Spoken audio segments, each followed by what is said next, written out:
سب کا کوئی نہ کوئی دنیا میں آسرا ہے، دنیا میں آسرا ہے، سب کا کوئی نہ کوئی دنیا میں آسرا ہے، دنیا میں آسرا ہے، سب کا کوئی نہ کوئی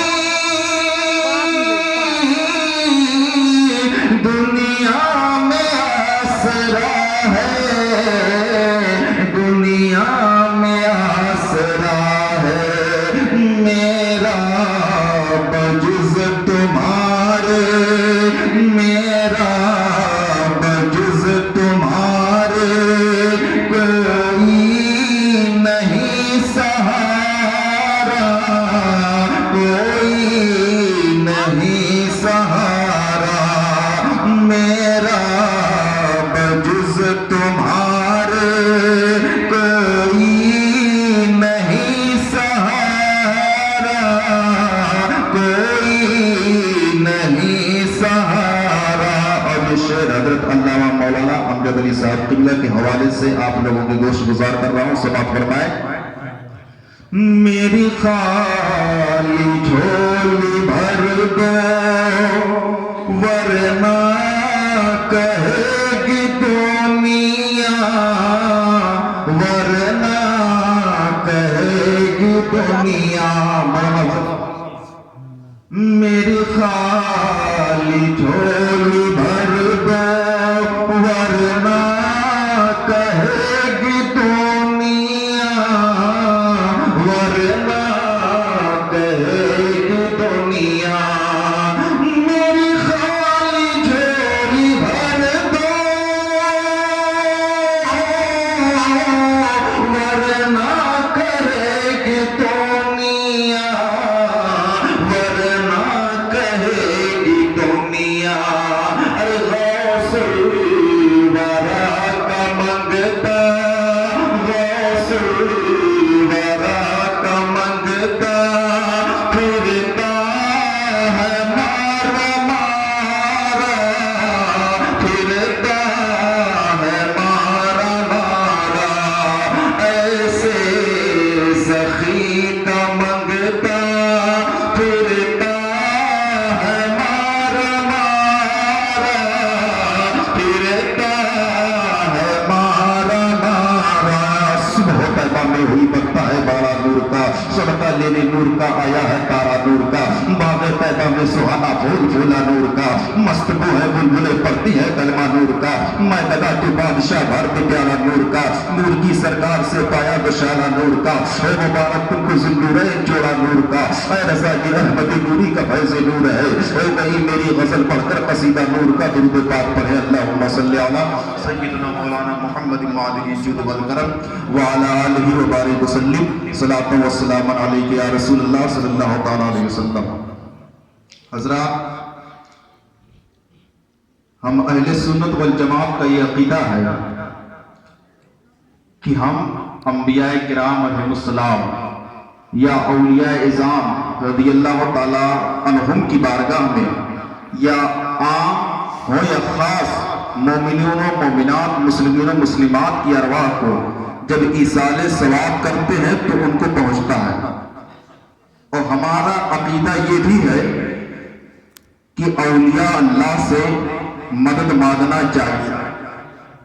اس کو میں قرآن و حدیث کی روشنی میں ثابت کروں گا، تین باتیں بیان کروں گا۔ پہلی چیز یہ کہ کیا ایصال ثواب جائز ہے، دوسری چیز یہ کیا غیر اللہ سے مدد مانگنا جائز ہے، تیسری چیز یہ کہ کیا اولیاء کرام اپنی قبروں میں زندہ ہیں، انبیاء کرام علیہ السلام اپنی قبروں میں زندہ ہیں۔ تو آؤ ذرا دیکھو، ایصال ثواب سے میں شروع کرتا ہوں۔ میرے آقا صلی اللہ تعالیٰ علیہ وسلم کی حدیث پاک ہے، حضرت ابو ہریرہ رضی اللہ تعالیٰ عنہ راوی ہے، حدیث شریف کے الفاظ یہ ہیں، عن ابی ہریرہ قال قال رسول اللہ صلی اللہ تعالیٰ علیہ وسلم اذا مات الانسان انقطع عنه عمله الا من صدقۃ جاریۃ او علم ينتفع به او ولد صالح يدعو له۔ حضرت ابو ہریرہ رضی اللہ تعالیٰ عنہ سے روایت ہے، انہوں نے کہا کہ نبی کونین صلی اللہ تعالیٰ علیہ وسلم نے ارشاد فرمایا کہ جب انسان مر جاتا ہے تو اس کا عمل کٹ جاتا ہے، مگر تین چیزیں ایسی ہیں کہ مرنے کے بعد بھی اس کو اس کا ثواب ملتا رہے گا۔ وہ تین چیزیں کیا ہیں؟ آؤ ذرا دیکھو۔ آقا کریم صلی اللہ تعالیٰ علیہ وسلم ارشاد فرماتے ہیں، پہلی چیز صدقہ جاریہ ہے۔ صدقہ جاریہ کا مطلب یہ ہے کہ یہ مسجد ہے، آپ مسجد میں تعاون کر دیں، اس کی عمارت پر نہیں ہو، آپ اس کی عمارت میں تعاون کر دیں، یا مسجد میں قرآن شریف رکھ دیں، مدرسہ عزیزیہ بحر العلوم میں قرآن شریف رکھ دیں، درسی کتابیں رکھ دیں، یا کوئی اور کتاب رکھ دیں جس کا تعلق دین سے ہو، تو جب تک یہ کتابیں موجود رہیں گی، جب تک یہ عمارت موجود رہے گی، جب تک ایک اینٹ اس کی موجود رہے گی، آپ کی دی ہوئی چیزیں موجود رہیں گی، خدا کی قسم نبی کے فرمان کے مطابق آپ کے لیے آپ کے اعمال میں نیکیاں لکھی جاتی رہیں گی، آپ کو ثواب ملتا رہے گا، چاہے آپ اس دنیا میں ہو یا دنیا سے جا چکے ہو۔ صدقہ جاریہ کا مطلب یہ ہے۔ اور تیسری چیز یہ ہے، نبی کونین صلی اللہ علیہ وسلم ارشاد فرماتے ہیں، اور علم ينتفع به، یا ایسا علم ہو جس سے لوگ فائدہ حاصل کریں۔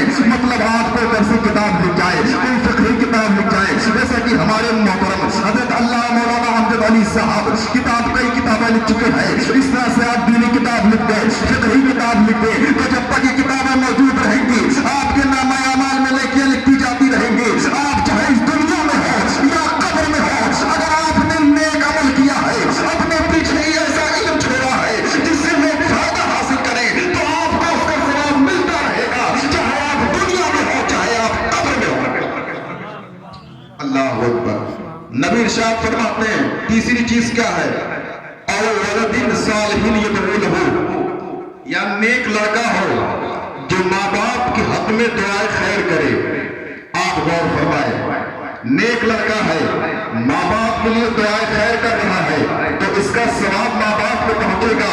میں پوچھنا چاہتا ہوں، اس حدیث پاک سے ایصال ثواب کا ثبوت ہو رہا ہے کہ نہیں؟ نبی فرماتے ہیں کہ اگر نیک لڑکا ہے اور وہ ماں باپ کے حق میں دعائے خیر کرے تو اس کو ثواب پہنچے گا۔ یعنی جس کے حق میں ایصال ثواب کر رہا ہے، جس کے حق میں ثواب پہنچانا چاہ رہا ہے، نبی کی اس حدیث سے ثابت ہو رہا ہے کہ ایصال ثواب کرنا جائز ہے۔ تو اب سنو، جب کوئی بچہ اپنے ماں باپ کے لیے ایصال ثواب کرتا ہے تو قرآن کی آیتیں تلاوت کرتا ہے، کوئی نیک عمل کرتا ہے جس کے ذریعہ ایصال ثواب اس کے ماں کو پہنچتا ہے، اس کے باپ کو پہنچتا ہے، تو نبی کی اس قرآن سے ثابت ہو گیا ایصال ثواب کرنا جائز ہے، جائز ہے، جائز ہے۔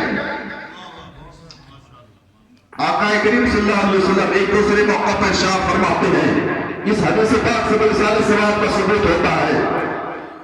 حضرت ابو ہریرہ رضی اللہ تعالیٰ عنہ نبی کے بڑے چہتے صحابی ہے، حضرت ابو ہریرہ رضی اللہ تعالیٰ عنہ سے روایت ہے، انہوں نے کہا کہ آقا کریم صلی اللہ تعالیٰ علیہ وسلم نے ارشاد فرمایا کہ جب کوئی شخص مر جاتا ہے، اگر کوئی حج کرنے والا ہو اور وہ میت کی طرف سے حج کرے، تو جس کی طرف سے حج کر رہا ہے اور جو حج کر رہا ہے دونوں کو برابر ثواب ملے گا۔ نہ تو حج کرنے والے کے ثواب میں کوئی کمی ہوگی، نہ تو اس کے ثواب میں کوئی کمی ہوگی جس کے لیے وہ حج کر رہا ہے۔ اللہ اکبر۔ اور ایک تیسری حدیث شریف سماعت فرمائے جس سے یہ ثابت ہوگا کہ جب ہم ایصال ثواب کرتے ہیں، ایک عمومی طور سے ایصال ثواب ہوتا ہے اور ایک خصوصی طور سے ہوتا ہے۔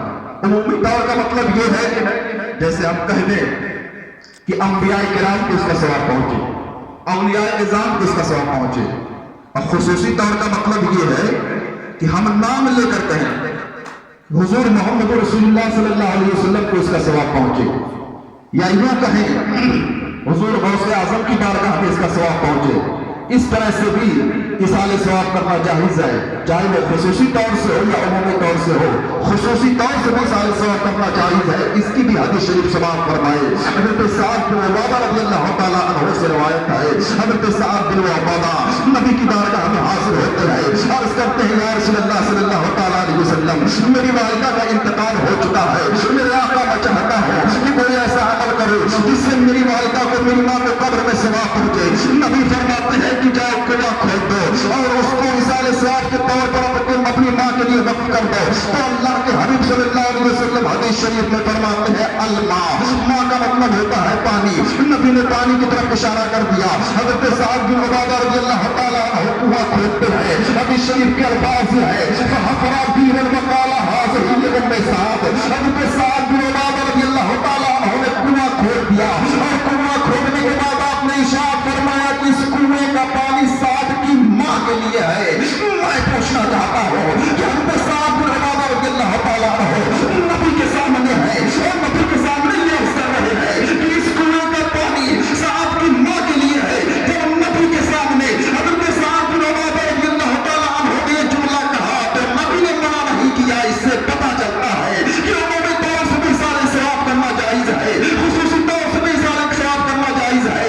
تو اے نظام یہ سنو، غوث اعظم کی بارگاہ میں سارے ثواب کرنا جائز ہے، راجہ غریب نواز کی بارگاہ میں سارے ثواب کرنا جائز ہے، قطب بختیار کاکی کی بارگاہ میں سارے ثواب کرنا جائز ہے، نظام الدین اولیاء کی بارگاہ میں سارے ثواب کرنا جائز ہے، محبوب اشرف کی بارگاہ میں سارے ثواب کرنا جائز ہے، شعیب الاولیاء کی بارگاہ میں سارے ثواب کرنا جائز ہے، حضور حافظ مدد کی بارگاہ میں سارے ثواب کرنا جائز ہے، ابن شریعہ کی بارگاہ میں سارے ثواب کرنا جائز ہے.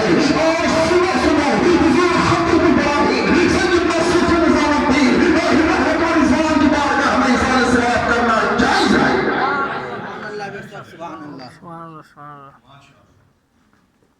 دوسری چیز کہ کیا غیر اللہ سے محرم ماننا جائز ہے؟ اس میں دو باتیں ہیں. پہلی بات یہ ہے کہ جو غیر مقلدین ہیں دیوبندی وہابی اہل حدیث وغیرہ وہ اس بات کے انکار ہے. مطلب یہ ہے کہ جو ما فوق الاسباب ہے، علماء کی توجہ چاہوں گا، جو ما فوق الاسباب ہے اس طور سے محرم ماننا جائز نہیں، اور جو ما تحت الاسباب ہے اس طور سے محرم ماننا جائز ہے. اب سوال یہ ہوتا ہے کہ ما فوق الاسباب کیا ہے اور ما تحت الاسباب کیا ہے. جیسے مولانا افضل حضرت حافظ قاری افضل صاحب یہاں تشریف فرما ہے، حضرت حافظ قاری قلب عالم صاحب تشریف فرما ہے، مولانا شہاب الدین صاحب ہے، بہت سے علماء یہاں ہیں. میں ان سے کہوں حضرت مجھے بہار شریعت فتاوی رضویہ یا فتاوی عالمگیری دے دیجیے مطالعہ کرنے کے لیے.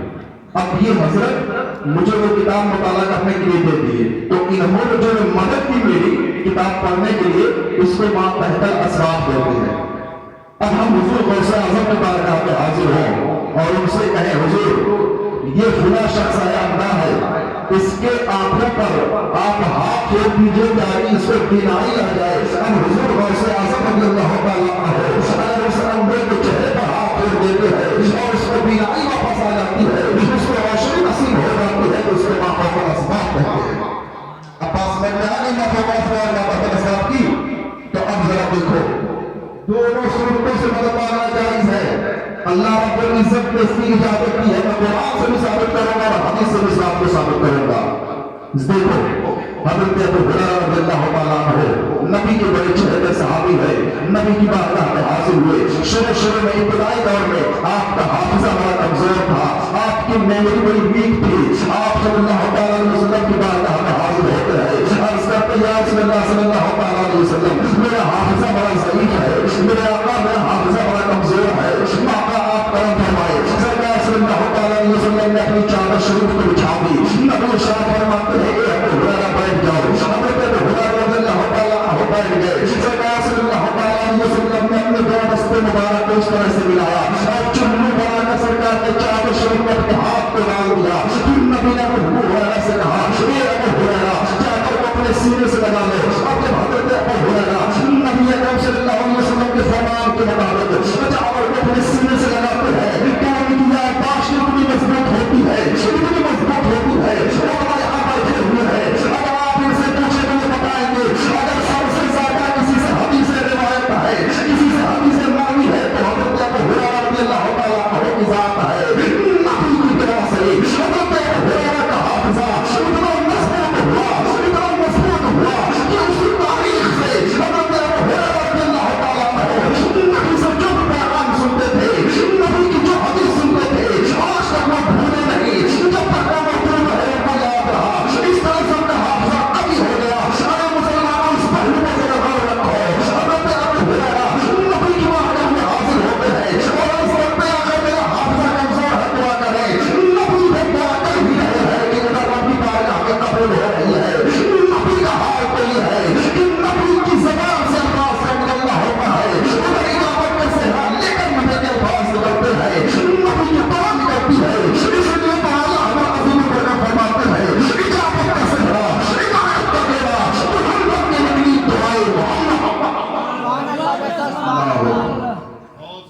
غور فرمائیے آپ لوگ، حضرت ابو ہریرہ جب نبی کی بارگاہ میں پہنچے اور انہوں نے کہا سرکار میرا حافظہ کمزور ہے، تو سرکار نے یہ نہیں کہا کہ جاؤ بادام کھاؤ، سرکار نے یہ نہیں کہا کہ جاؤ پستہ کھاؤ، سرکار نے یہ نہیں کہا تمہارا حافظہ کمزور ہے تو جاؤ معجون کا استعمال کرو، بلکہ نبی اکرم صلی اللہ علیہ وسلم نے رب کی بارگاہ میں دعا کر دی اور نبی کا دعا کرنا تھا کہ حضرت ابو ہریرہ رضی اللہ تعالیٰ عنہ کا حافظہ مضبوط اور قوی ہو گیا۔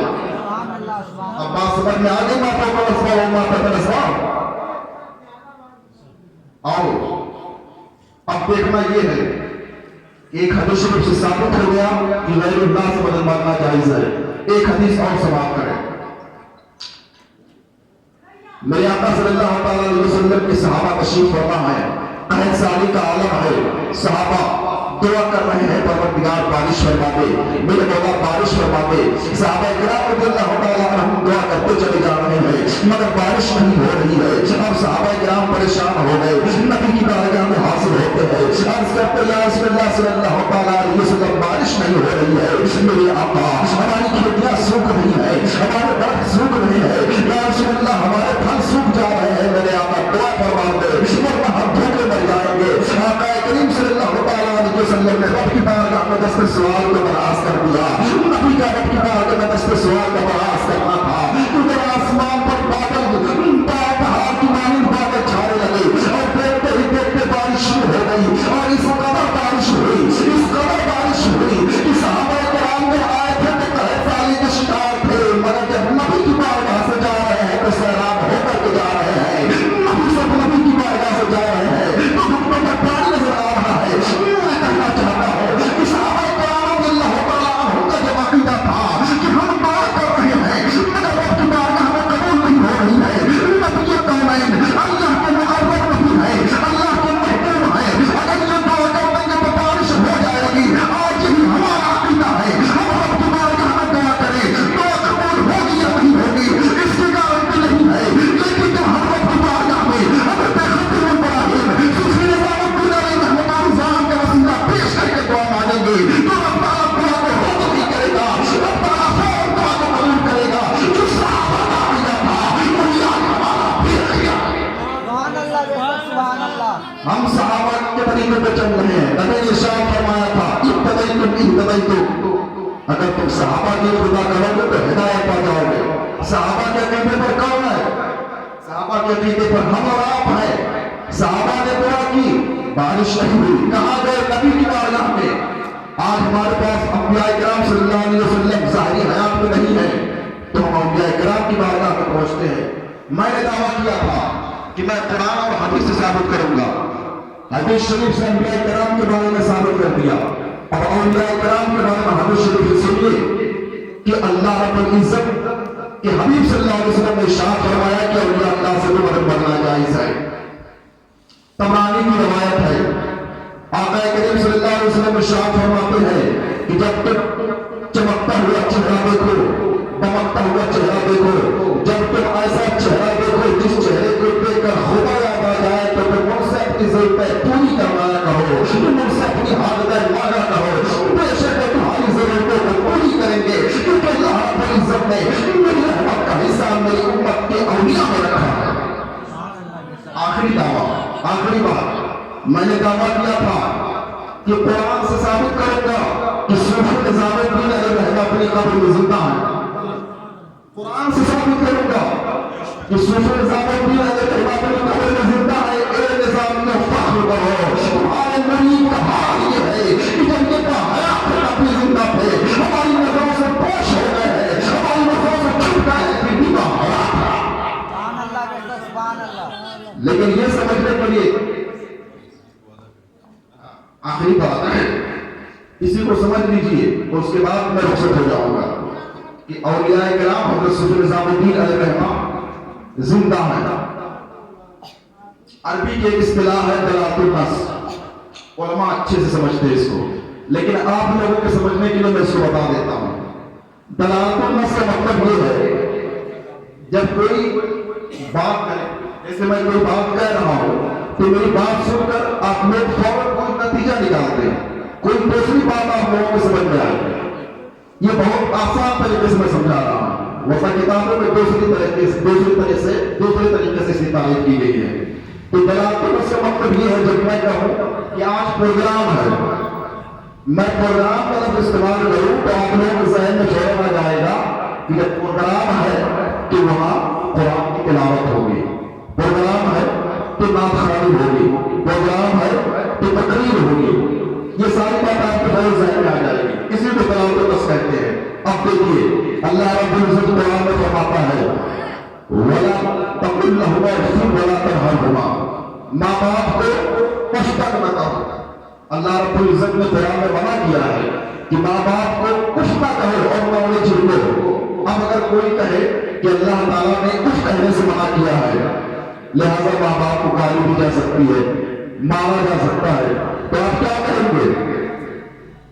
کیا کہیں گے جب اگر کوئی کہے کہ اللہ رب العزت نے قرآن میں کہا ہے کہ ماں باپ کو کچھ نہ کہو، صرف کچھ کہنے سے منع کیا ہے لہذا ان کو مارا جا سکتا ہے اور گالی دی جا سکتی ہے، تو آپ کہیں گے سنو کیسی بات کر رہے ہو؟ جب اللہ نے کچھ کہنے سے منع کیا ہے تو ان کو مارنے کی کہاں سے اجازت ہو سکتی ہے اور ان کو گالی دینے کی اجازت کہاں سے ہو سکتی ہے؟ آؤ جواب دیکھو، اللہ رب العزت نے جس چیز کے لیے جو حکم فرمایا ہے، نچلے درجے کے لیے جو حکم فرمایا ہے، وہی اچھلے اونچے درجے کے لیے بدرجے اولا پر حکم لاگو ہوگا، وہ حکم نافذ ہوگا۔ جیسے اللہ نے اس کہنے سے منع کیا ہے تو گالی دینا جو ہوئی اور مارنا جو ہوا اور جھگڑا کرنا جو ہوا، پیٹنا جو ہوا، وہ تو بدرجے اولا منع ہوگا۔ تو اب سمجھتے چلو دلالت النص سے اللہ رب العزت نے قرآن شریف میں ارشاد فرمایا وَلَا تَقُولُوا لِمَنْ يُقْتَلُ فِي سَبِيلِ اللَّهِ أَمْوَاتٌ بَلْ أَحْيَاءٌ وَلَكِنْ لَا تَشْعُرُونَ، جو اللہ کی راہ میں شہید کیے گئے انہیں مردہ نہ کہو، بلکہ وہ زندہ ہے لیکن ان کی زندگی کو تم سمجھ نہیں سکتے۔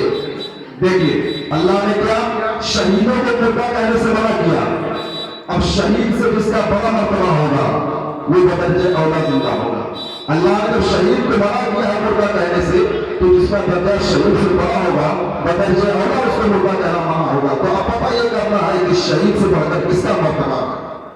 اللہ کے حبیب فرماتے ہیں شہید کا مرتبہ شہید سے بڑھ کر علماء کا مرتبہ ہے، اور کوئی بھی بات بڑے بڑے میں قبول نہیں کی جاتی ہے، اس کی بھی دلیل دے دو۔ امت میں میدان حشر قائم ہے، آقا کریم صلی اللہ علیہ وسلم ارشاد فرمائیں گے اے میری امت کے شہیدوں تم جنت میں چلے جاؤ، شہید جنت میں جا رہے ہیں۔ نبی کریم صلی اللہ علیہ وسلم نے علماء کو روک لیا ہے، نبی ارشاد فرماتے ہیں میری امت کے علماء تم شفاعت کرو، علماء کرام تم علماء کرام اللہ رب العزت کے حبیب صلی اللہ علیہ وسلم کی اجازت سے بے صبح شام میں وہ شفاعت کریں گے اور ان کو ساتھ میں جنت میں لے کر جائیں گے۔ تو میں پوچھنا یہ چاہتا ہوں کہ جو اکیلے جنت میں جا رہا ہے اس کا مرتبہ بڑا ہوگا یا اس کا مرتبہ بڑا ہوگا جو اپنے ساتھ بے شمار لوگوں کو اور لے کر جنت میں جا رہا ہے تو بلا شمار کرنا پڑے گا، اس کا مرتبہ بڑا ہوگا جو اپنے ساتھ اور لوگوں کو جنت میں لے کر جا رہا ہے۔ اور بھی دلیل اور بھی حدیث ہے لیکن وقت کی قلت دامن یہ ہے، اس وجہ سے میں اپنی بات کو آگے کھینچ رہا ہوں۔ اب یہ ثابت ہو گیا کہ شہید سے بڑھ کر علماء کا مرتبہ ہے، تو جب شہید زندہ تو علماء زندہ، اور علماء سے بڑھ کر اولیاء کا مرتبہ ہے۔ کیوں؟ ہر ولی عالم ہوتا ہے اور ہر عالم کے لیے ضروری نہیں کہ وہ ولی ہو۔ منطق کی اصطلاح ہے عموم خصوص مطلق، اسی کی نسبت پائی جاتی ہے۔ ہر ولی عالم ہوتا ہے لیکن ہر عالم ولی نہیں ہوتا۔